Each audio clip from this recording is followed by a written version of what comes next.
Zvjezdice koje padaju i svemirski gosti. Upoznajmo meteore i komete.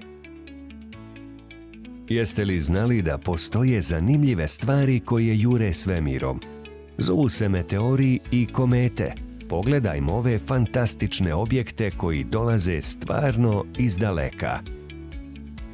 Meteori su poput zvijezda padalica koje jure noćnim nebom.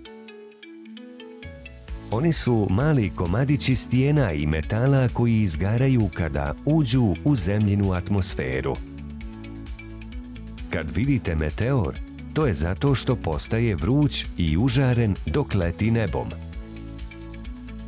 Ponekad meteori ne izgore u potpunosti i padnu na zemlju. Tada ih nazivamo meteoritima. Mogu biti sićušni ili golemi, a naučnike uče mnogo o svemiru. Sada ćemo saznati ponešto i o kometama. Komete su poput ledenih snježnih grudvi iz našeg sunčevog sistema. Imaju duge repove od prašine i plina koji svijetle kada se približe suncu.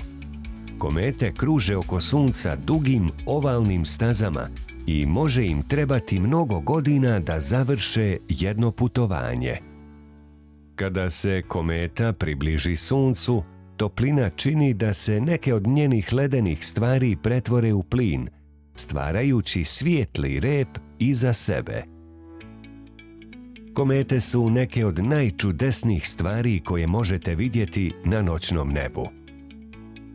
I meteori i komete podsjećaju nas na to koliko je velik naš svemir.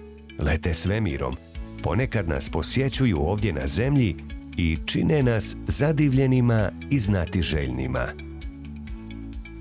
Dakle, sljedeći put kada pogledate u zvijezde, pazite na zvijezde padalice i sjajne komete. Možda ćete vidjeti ove svemirske posjetitelje.